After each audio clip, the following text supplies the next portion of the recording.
Yeah. Okay, are we ready? I think Alex Soul's about to leave his body. I'm doing all right, man. Show me now no money for nobody. Mr. Bailiff, I won't pay you the money cause I can't play it. Can't play nothing at all. I'll pay you the money so I remain as if Now see the sim. I never want this land. Never want none of them. Yo, tell the story now, tell them. He sits and smokes cigarettes in his yacht while he's watching my house from afar. Watch my watch. He posts me letters but I leave them on the floor. He'll take my money if I answer the door. Mr. Bailiff, I won't pay you the money cause I can't play it. You want man to live them I'll life. pay you the money so I remain as if Have to see the same. I never want this land. Never want none of them. Tell them part two. Have I got a belly? Yeah. No, it's all right. It's doable. It's a doable belly. It's a doable belly, that was. Hello, welcome to Questionable. I'm Ethan McKinley, of course, you know me. If you've watched, like, all three viewers have been keeping the tabs on the show. I'm with One Eye. One Eye Reggae, Birmingham's, like, premier, most amazing, badass, multiracial reggae band. The best thing since happened to Birmingham since, I guess, UB40. I think before that we had, like, Ozzy Osbourne and Duran Duran. You guys are about to smash it and put Birmingham back on the map. I certainly didn't with my acting career. That's the plan, Ethan. That's the plan. What's cooking, Ethan? What's happening? What's cooking? Well, I'm doing a podcast for you guys because my agent sucks a fat one. We can say it on camera, it's fine. Guys, thank you so much for coming on the show. Thank you for having us. I've not seen you for 13 years, It's been, I know, we were just discussing it. It's been such a long time, hasn't it? but it feels like yesterday. Yeah, we were saying, it's still very familiar company, it just, it feels natural. Yeah, no, well, I left, like, when was it, 2003? Yeah. I come back, and you're in this, like, red-hot reggae band working with, like, Jimmy Cliff. Who else have we got? Musical Youth. I mean, Jesus Christ, this is, like, big stuff. Like, when did this happen? It just, it started out when we knew, when we saw you last, but never really taking it that seriously. Still just enjoying lots of Jack Daniels and, late nights and partying. But then we kind of buckled down in sort of 2005 and set up One Eye in about 2008, 2009 and got a studio in the Jewellery Quarter district in Birmingham and started pulling a crew together and working out ideas and writing the album, essentially. Because I think what you've achieved in the short amount of time you've had, like, considering, is, like, quite remarkable. I mean, like I said, like, Jimmy Cliff, he's, like, one of the, like, reggae legends, Andy and Alec. I mean, that's, like, it's phenomenal. We had some great help. I mean, to get some of these gigs, we were introduced to some great people. Dan Moore helped us get the Jimmy Cliff gig down in London at the O2.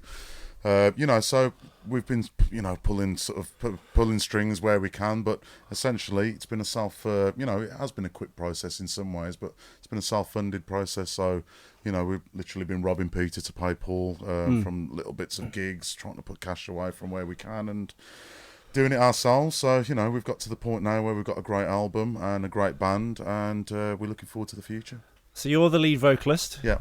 Andy, your brother, is the saxophonist, I guess. Saxophonist. Just got it right. Thank God. And backing vocalist, don't Saxophonist. forget, backing vocalist as well. So how many are in the band? How did you gather this, like, multiracial group of, like, band members? And also, how are you, like, I guess, accepted by the reggae community? Because, I mean, do you get a lot of shit sometimes if it's, like, a mixed band, or do you not? Do they even care? If the music's good, does that speak more? I think it's celebrated, and like you were talking about UB40, when we decided to do this project, we felt that we wanted to go down a classical reggae route.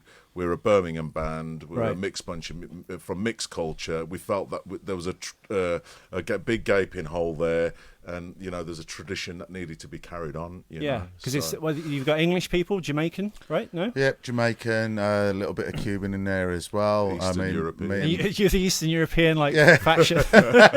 We got Serbs basically. That's our heritage. Serbian. God, what else we got in there? Bayesian. So yeah, it's a mix. It is. Yeah. It's, so how was the music received initially? How long did it take to get your initial kind of footing and kind of a bit of respect? Because Mr. Bailiff, which I've weirdly, for some reason I thought, I wonder how Andy's doing, or Alec. I look you up on Facebook, and then I find this like awesome like video from Mr. Bailey, and the song's like really good. It's a good crossover tune. It's got folk. Reggae hasn't been around in the charts for a long time, 20 years plus, and it has that crossover appeal, doesn't it? It's like if you don't like reggae, it's like it's awesome. Yeah, it's like, and it speaks out. I mean, it was written when times were a little harder for the country generally. Sort of just post 2008, that kind of period. So. Hence, writing about bailiffs and red letters. And trouble in the streets as well when we had the riots, of course, a few years back. Yeah, so... Were you in Brixton a couple of years ago when there was the riots, when they were tearing up Brixton? Because I lived there, and I got texts going, "Are you okay? Have you seen the news?" I'm like, "Yeah, I'm fine. I'm sitting in bed eating Doritos. What's up?" And like... Brixton's on fire, and like I look out the door, and there's nothing happening on my street. I was one street off the high street, which was just all in being torn apart in uproar, escape from New York style. It was just crickets, couldn't hear anything. Well, we had some trouble in Birmingham. I mean, I think most of it happened in London, but there was a few bits and pieces that happened in Birmingham. But we just wrote it as a sort of general UK sort of consciousness kind of thing as to what was going on across the country, as opposed to specifically in Birmingham. So who writes the songs? Is it both of you, or is it like a bunch of band members, or like a different band member takes on a different song? And I wrote the songs in conjunction with the MC Dextry Kid, who's since left the band, and then once we had the lyrics and the melodies, then we put it to the band, and the band arranged it in the studio. So it's a group effort, really. Sure. Yeah. So how many people were in the band? Because you've had like people come and go. When the band was at the maximum size for members? How many people were in it, Andy? The band originally started off as 10-piece, I think. Yeah, it's a 10-piece band. Yeah. So when you do a gig, you have to it's a $5 each. It was a massive thing, sort of organising like when it was at those numbers, So it was a 10-piece when we did the Jimmy. We were the official support for Jimmy Cliff. Sure. We were the official support for the UK leg. Yeah, because like the logistics must be killing you. Because I guess as musicians, you get pocket change in other directions apart from like your main thing. Well, it's. I mean, when you're dealing with an originals project, to be honest, you just don't expect to earn money in the early days unless you've already got a name for yourselves. Which we've done some great work, but we're still not up there yet. So we sort of you don't expect to sort of really earn money from it. It's just something you do as a future investment. But even if you're up there, I know from experience. When I toured with Plan B, his band was 11-piece. Sure. And at the time that was huge. Even top industry, a 10-piece band is like unheard of. It's too big. So we've scaled it unless you're Earth, Wind and Fire or Jimmy Cliff. Well, I guess they'd get session musicians in, wouldn't they? Yeah, for their exactly. Gig, and then they'd get paid the big bucks, and the sessions would get I guess less, right? Tenner. Yeah. Yeah, it goes up from a $5 to a $10 when you're a session musician. Yeah, so we've scaled it down. We're 7-piece now, like Alex said. Dextry, who DJs, like using the traditional Jamaican term, like I suppose a lot of people say MCs on the album. He's not with us at the anymore. Sure. And we don't go out with the backing vocalist that sang on the album, so the band's down to 7-piece now. So how do you get the purity of the sound, or you just alter the sound, or because let's say the Mr. Bailiff thing, you've got all those people, all the backups, you've got the people that have left, people that have replaced them.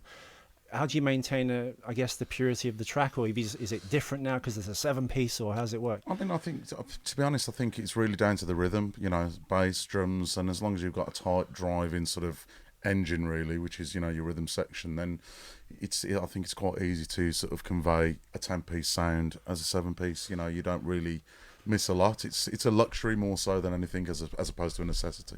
But for example, I wasn't singing backing vocal when we did have the 10-piece, and so now I'm doubling up. I'm backing vocal with the saxophone. So I suppose we're all just working harder. Adam's putting more into the keyboards, etc. We're all working harder to fill out that space. What does the missing brother do? Because there's a third Sapik boy in the band, or has he left as well? No. He's very much.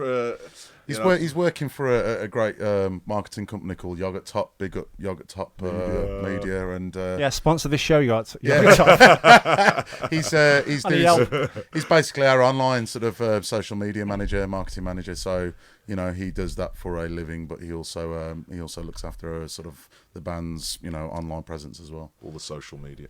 Is it who? I mean, is that a difficult thing to kind of like crack? Because I mean, the thing I've done with this show is like, usually I guess maybe from gigging, your name gets out there and people like start hooking into you. But trying to reach out to people when they don't know who you are, it's very difficult to kind of like get that thing. And you hear about these people on Twitter and stuff who become Twitter or YouTube sensations. Yeah.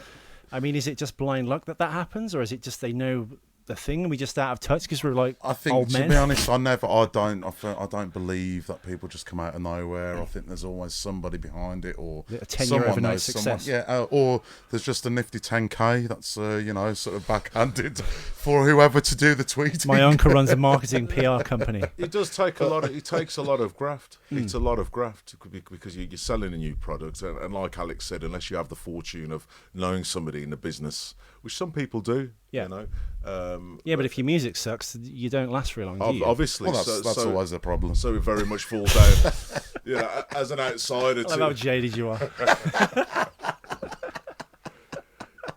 it falls down. It falls down to the strength of your product. Yeah. At the end of the day, and we believe, obviously, that we've got something that can really work. Well, I think it does. I mean, I'm not was a big reggae person. I was like, he's in a reggae band, and when I looked it up, I was like, oh. Yeah, it does kind of transcend reggae in a sense. It's catchy, the music's good, it's like the ups and downs of life and stuff, but it's not like, oh god, this is depressing. It's like, it's really peppy and up, and yeah. It was taking, I mean, when writing it, I was taking influences from sort of, major 70s artists, really, when reggae was, I suppose, less sort of dancehall and less about the digital production and just more about sort of what's going on, in everyday society. And yeah, it was, it's a retro sound, but with a little bit of a modern twist. As you've stepped, I guess, into a large foot into a very small pond, because of course UB40 are famous from coming from Birmingham, of course.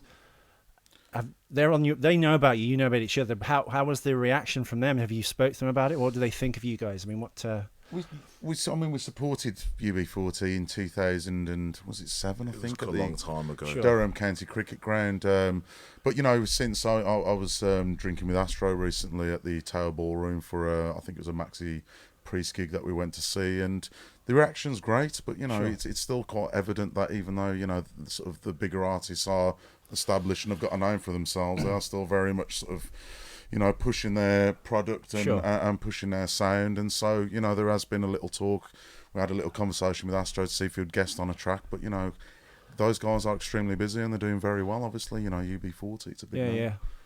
Well, even so, I mean, it's almost like saying there's only 2 rock bands that have come out of Birmingham. There hasn't been. There's been a few, but there's only been 2 reggae bands, and you're the other one. So I think I disagree, because you've got. This is from my layman's perspective, by the way. If anyone out there is watching this is really offended and wants to kill me, I'll put my address at the end of the show. You can come and Steel Pulse, you can bust the massive cap. name. I'll be in Brixton. Just run up to me and lynch me. I don't know. Ethan, have you heard of Steel Pulse? No. Okay, Sorry, Steel Pulse. I apologise. Still Pulse. I'm digging a hole here, aren't I? Musical Youth. Okay, sorry. Yes. Musical Youth, and big up to Michael Grant as well from Musical Youth. He recorded that organ on the album. Yeah, he was on the album. We've got Apache Indian on the album, and who's on the other person's remix, name? he's Apache Indian. Yeah. Who's the other person whose name escapes me on the album? Tippa Irie. That's it. Tippa Irie from Yeah. Saxon Sound. Yeah. He's on one of the tracks lately, so we've worked with some nice people on this album, and we look forward to continuing that trend on the follow up album. So the next step, of course, is to, I guess, maybe crack America or something like that. What are the wheels in motion to kind of do that, or even Jamaica? Have you kind of We've spoke to a couple of record companies in New York. Nothing's concrete yet, but we are working on a deal. I can't really say any names yet because it's nothing's confirmed. But yeah, we are. We just feel that the UK is kind of set in its ways to an extent with the music industry and the sort of how what's really fed through the charts, and it's quite a sort of controlled environment. Waves, isn't it? Because I mean, reggae is very much like a 80s and early 90s thing, and then it's kind of gone away. I guess in England, in the mainstream charts. In the mainstream, yeah. It just takes someone like you guys to kind of go pop and bring it back. David Rodigan's, but he sort of he gave us a lot of love when we sent him a few sort of sample tracks from the album last year, and he's got full faith in, like you say, Bailiff being a big commercial success, so there is a potential there, but unfortunately the record companies in the UK are tough to the YouTube convince. hits are massive though as well, so the people, I guess, have voted in a sense that it's a popular that particular song, of course, that's on YouTube, that's been like a really big hit. Well, it was what film was it in?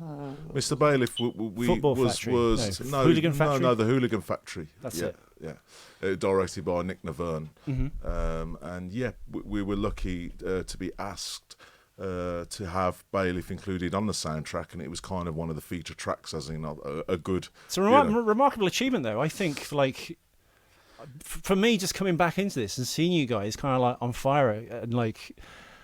Yeah, but I guess like any artist, you're never satisfied, because that's what keeps you pushing to get more stuff. Yeah. So it's always that kind of it's almost like an uphill struggle in a sense. But you're doing so good to like achieve those things so far, so quickly. I think we have, and you know, we've obviously got a lot of experience as individuals. You know, the members in the band as individuals working with other artists. So it's not.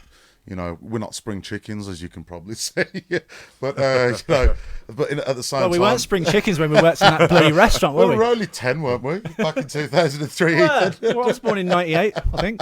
Yeah, I was 95. But we've worked with other artists, so there's a lot of experience brought to the table. So, you know, when you are looking to achieve something with this particular outfit, it's kind of, you know, it's not a learning process. Well, a lot of things aren't a learning process where we have to start from scratch. You know, we kind of can get on with it, which is a good thing about being a little bit older. But sure, you know, maybe not so good when you're trying to get a deal with Universal. But with reggae music, I don't know. With reggae music, though, reggae music is not typically. I don't think is typically music where it's automatically going to attract a whole heap of teeny boppers in a way that like current trends like EDM, etc., does attract a much younger crowd to get involved from a recording Who's that perspective. awesome It's black singer who wears the balaclava? music. Gregory someone. Oh God, what's his name? Balaclava. Isaacs. No, is it Isaacs? He wears like a beanie hat, kind of all in one thing, and his face Gregory is just Porter. Gregory Porter. I'm so sorry. He's a much. So I was thinking Gregory Isaacs. Yeah, he played at mostly jazz festival recently. But he's like an older artiste, I suppose, who's just kind of like, I guess for me, as a layperson, popped onto the scene. Who's obviously very talented and very successful now. He's been around for some time. Yeah. That's what I'm saying, though, because I don't think, as a musician, maybe it's that bad a thing. I guess maybe an actor, because it's very much a visual thing. Depends upon who you're appealing to.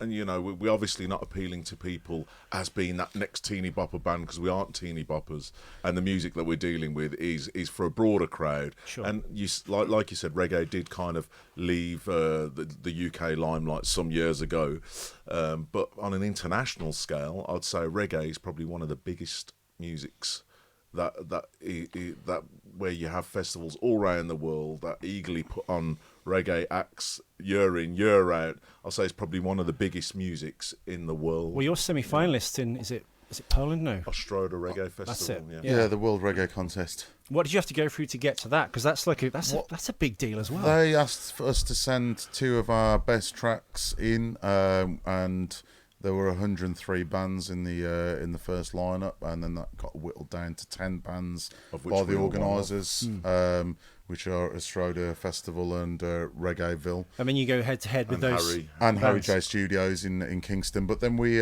basically, they posted the tracks as part of a SoundCloud link online and got people to listen to the tracks and then vote. Now, we smashed it on SoundCloud plays, and I think we're still probably at the top. Got the most plays, I reckon. But still. We didn't get the votes. but then our online situation wasn't as good as it is now. Yeah. As in we had a couple of pages that was a nightmare to merge on Facebook. Yeah.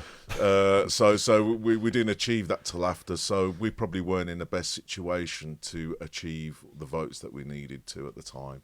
So it was obvious that we were popular because our plays smashed everyone else's. I think basically the people that were engaging in the competition did obviously love the music from how many plays we've got online. But the problem is that they're all being very loyal to their bands. Sure. So, you know, unfortunately. When do you go into this festival? When is the head-to-head kind of? Well, no, it's not a live thing. Basically, the semi-finals the semi-finals is a SoundCloud online voting system. So if you get through, it's a moral victory.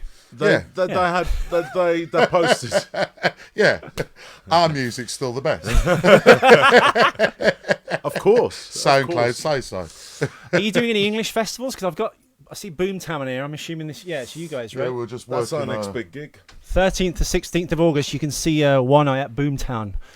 How's that set going to go? Is it like an hour-long set, half an hour? We're on the Hidden Wood stage, which is in a trench town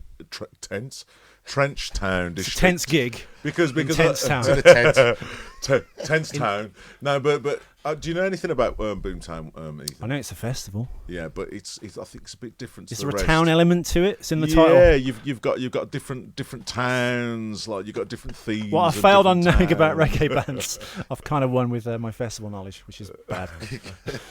But It's like a town and it's in a tent. Boom! There's lots of loud noises. it's a really good gig for us, and I think it's probably one of the biggest festivals outside of the mainstream festivals. So it's a really About good Secret show Garden and stuff and things like that. That's very performance orientated as well, isn't it? You've got live music there. You've got live music at Secret Garden Party. Yeah, we did apply this year, but we didn't get the gig. Maybe they heard we got Boomtown. Sure. Maybe they heard we didn't get enough votes for the World Reggae Contest. One eye? Who the? Oh, one eye. Have you ever thought, performing outside of the UK? If you have already, just punch me in the face right now for not doing enough research. But no, we have done a few gigs, but mostly private events. It's the festivals that we're working on there for next year, really. So, as I say, if we do achieve the record deal that we'd like to, then I think that that will become much more of a frequent event. It's all very much down to the way it plays out now with the album release. So obviously, if we get the right people behind us, then we'll get the right booking agent and the right publishing deal, etc., and then we can march forward. I just don't see why not. I really don't, because I think the music's It's really just- good. I was just so shocked at how good it was. I'm not because of your shit, but Well, because you expect things to be of a certain standard. If someone's a professional musician, you're in the band I used to before. yeah.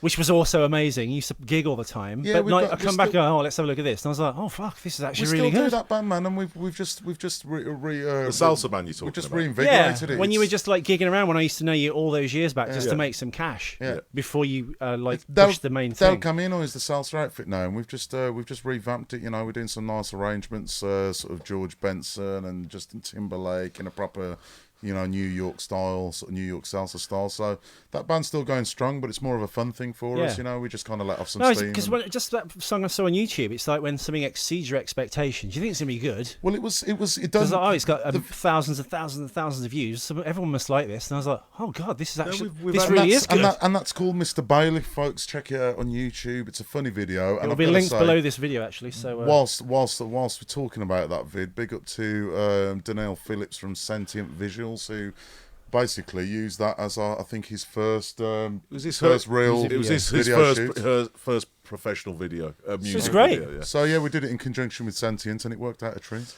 it was just seeing you in the Scarface. I saw the Hunter S. Thompson glasses in the bathroom. I was like, oh my god, that's Alec. It's been years. Yeah, look at the state of him. You look fine.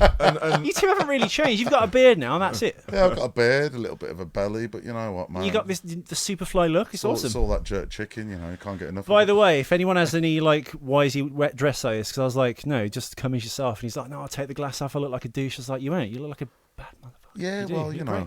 It's a good look. It's awesome. Shit. But Deej, who filmed Mr. Bailiff, watch it. He's done all of our videos. So we played at Shambhala Festival in 2013, and there's a live vid online for that, so you can watch us play. He's Shambhala also in going to be 2013. filming Boomtown Fair as well coming Yeah. up. He's doing a documentary with us, and Oh, wow. we're shooting the whole experience. And on top of that, we've got some guys that approached us out of the blue just recently who want to do the actual live performance. They want to film the live performance. Called the documentary "Blew the Roof Off the Place." Yeah, we should. Yeah, That was his catchphrase when he did a gig. God, we've got How was the gig, Alec? Oh, I blew the roof off the place. probably. There we go. See, Ethan always used to take the piss out of my Brummy accent. It wasn't. And he's still doing it. I think you were like the It best only source took of him about catch. 30 minutes after seeing him today before we Straight in there. Right, Alec. So right, everyone, Boomtown, 13th to 16th of August. That's where you can see them live. Well, If we're, you're already we're going there to on the Boom. 16th, Sunday the 16th. Okay, 16th. So if you are going to Boomtown, please make an effort to go and check these guys out. I promise. Hidden Wood stage. We're playing an hour set, 6:30 until 7:30. And we're also playing. Talking about London, Brixton. We're also playing. Hootenannies. Just down the road from me. Yeah. September the 18th. No, you had a girlfriend in Stockwell. No, was it you or you? My ex-girlfriend lived in Stockwell. Our paths must have been like crossing all the time. I had a girlfriend south of Parliament Square. Yeah. Margaret Thatcher. No, but she was well off. That's what you need as an artiste. You always a rich, significant other. Yeah. Yeah, that's it. Unless you kick me out. And the album. What can we do about this album? This one here. This one here. We've got some here. There we Worries and Trouble. That one Yeah. there. Are you talking about this one here? Worries and Trouble. Oh, and by the way, this artwork, folks, big up to Ruben Colley, who's got some great work that you can view online. But he painted this for us, and his exhibitions, New York, Hamburg. He's in London. I think he's Birmingham's most celebrated artist right now. I'll say. Fine artist. Thanks to you, apparently. His galleries on Corporation Street now, I think. He's got two. He's got one on Colmore Row, one in Moseley Village as well. Damn. Ruben Colley, check him out. He's got a very unique style. Gavin Watson as well. My God, we're forgetting Gavin Watson. Oh yeah, give some shout outs. Legendary photographer. There we go, and he did that photo on the back there. He's all over documentaries at the moment, talking about the punk scene and the rave scene. He documented his book was called Skins, I think. So he did the whole like Al said, the skinheads and the punk scene, and then he went on to do document the rave culture, the whole acid, the hacienda days, and all that stuff. I met him through working for Ben Drew, Plan B. Sure. And bless him, he said, guys, you should get him to come on one of your tracks. I'll come to Birmingham. Yeah. Well, get him. We haven't actually contacted him about the album just yet because we've been working. Did you mention he was thinking of doing some reggae stuff as well? Did you tell me that the other day? Yeah, Ben was, an influence also in the way we went with this, because he was getting interviewed at the time, and I remember him saying, people saying, "What's your next project going to be? What's your next album going to be?" And he did say to a couple of people, reggae. And when I was performing live with him, then a couple of the tracks that were like soul, Motown at the time, like Northern Soul, he would switch up and we'll go into a reggae vibe, So but Ben can drop the patwa as well, He's down. He's a good actor as well. All the films he's in, he's like really good. But he seems to have stopped acting for the last 2-3 years. He's not been in anything. I think at the time he was working side down flat hard out. On the album. Harry Brown, 2 albums, and then the next album came out shortly after with the movie. Yeah, so he like transcended music and movies. He was doing both and stuff. And that's very rare for someone to actually do. Me and Alec had a little. You did? Oh my God! Yes. In Ill Manners. Yes. I know, but we got That's what started because I was watching Ill Manners. Oh my God! Thanks for reminding me. Yeah, I was watching Ill Manners. Like, hang on. They goes to this like Chechnyan gangsters place who were like being really rough and stuff. And I was like, wait, what? That's Alec. And there's Andy. What? Yeah, That's what started me off looking you up on Facebook, and I was like, what we were in the dirty brothel, man, just being security. But we went for bigger parts, but unfortunately we lost it to two seasoned actors. Well, I think they found us a bit too comic, not hard enough. That was Andy's fault, you see. He just didn't know where the camera was, man. Do you know what I mean? It's just like, God, I'm working with an amateur. Well, we're here now. We've all reconnect. We're 3 amateurs reconnecting. Thanks to Ill Manners and Plan B and reggae. Oh my God, yeah, I totally forgot about that. That's the whole reason I looked you up again. Well, I remember you sending me actually on Facebook a screenshot of myself. So, is this playing Paul? And you going, is this really you? It was like, yes. No, it was good fun. It was good fun, but.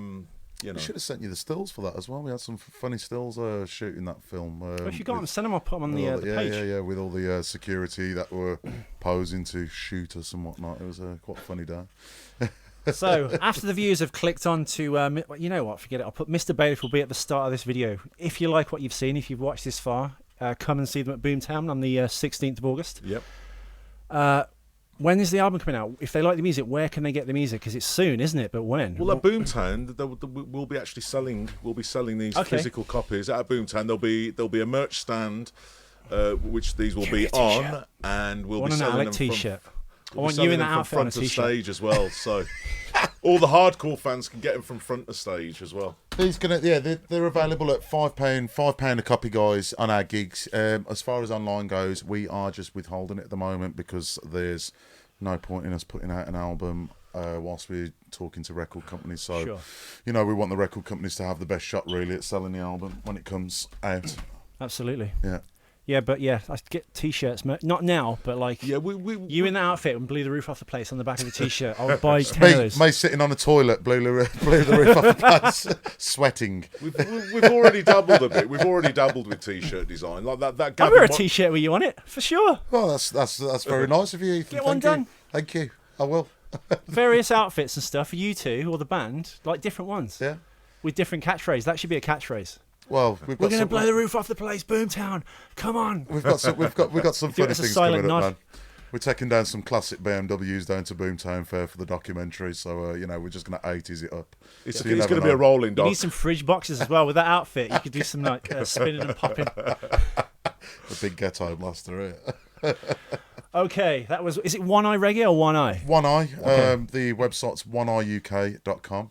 Where else can people find you on Twitter and Facebook? Where do they find you? All the social handles are One Eye UK. And it's apart number from- one and I, right? Yeah, it's the character one, EYE, all as one word. So number one, EYE, all as one word, UK, and that's for Twitter and Facebook and for the website. I think pretty much everything apart from YouTube, which is One Eye Videos. But you just have to, you just Google One Eye and it Yeah. will come up, man. Yeah, plenty comes up. Yeah. So that was One Eye, the most awesome reggae band ever. Yeah, UB40. And yeah, all the layman's term groups I forgot. Still polls. Just write abuse under the YouTube video. Just have a go at me. Questionable. Yeah, I am questionable. I don't know anything. I don't know why I'm doing this. Guys, thank you so much. So good to see you after like such a long time. Yeah. Absolutely. It's You've been a in more fucking pleasure. films than I have. Yeah, You're not even trying. that's where you're going wrong, Ethan. I know. I'm going to start doing reggae. Work in a chip shop, man, and you'll get all the lead parts. Okay, One Eye Reggae, this is Questionable. Thank you all for watching. Please find them. Go to Boomtown. If you're not already going to Boomtown, steal a ticket, find a ticket, climb over the fence. They've already been paid probably, right? Yeah, thank you. 16th of August on the stage. It's the Hiddenwood stage That's in it. Trenchtown District, Sunday, 16th of August at 6:30 p.m. And we go on before Horseman. Awesome. Thanks, guys. Thanks for watching. Thank you. Nice one, Brother. Ethan. Thank you. Nice one, bro. See, now we've reconnected. We can all go out and hang out. Yeah, Let's and go. get pissed. Let's go. Do it. See you later, guys. Thanks for watching. Thanks for listening. Download it on iTunes. My show, not theirs. Don't cheat. See them at Boomtown. Bye. One love, one eye. One love, one eye. I don't have no money for give nobody. Nobody beat off my door at morning time, you know. Show me not no money for nobody. Mr. Bailiff, I won't pay you the money cause I can't play it. Can't play nothing at I'll all. pay you the money so I remain as if Now sit here the same. I never walk this land. Never want none of them. Yo, tell the story now, tell them. He sits and smokes cigarettes in his yacht while he's watching my house from afar. Watch my watch. He posts me letters, but I leave them on the floor. He'll take my money if I answer the door. Mr. Bailiff, I won't pay you the money cause I can't play it. You want man to live them I'll life. pay you the money so I remain as if Have to stay the same. I never walk this land. Never want none of them. Tell them part two. He'll try to take the keys to my car Say what me care now. while he's watching my house from afar. Watch my watch. He'll come inside if I answer the Now door. what was My television leave me sitting on the floor. Mr. Bailiff, Me not have time for them. I won't pay you the money cause I can't play Me it. have two baby mother to pay I'll for. pay you the money so I remain as if Tell them. I never walk this land. Alright, me have to tell my story now. Take it down a little bit, watch it now. Me wake up this morning, me door and knock like a thunder. Me bust the door just a little bit. Let him push him foot and then him enter. Mr. Kid, you owe us £2,000. Is the court order? If you can't be right away, we a take it today. Everything we're in ya. So me looking at me pocket and me tell him me no got it. Can you check me later? And put him on for me telly and I tell me him a take it. Raise up me blood pressure. So me pick up the man, give him a body slam and dash him back through the door. Then me shut it and me lock it and me bust the letterbox and me say don't come back here no more. Mr. Bailiff, Nah, no time for you.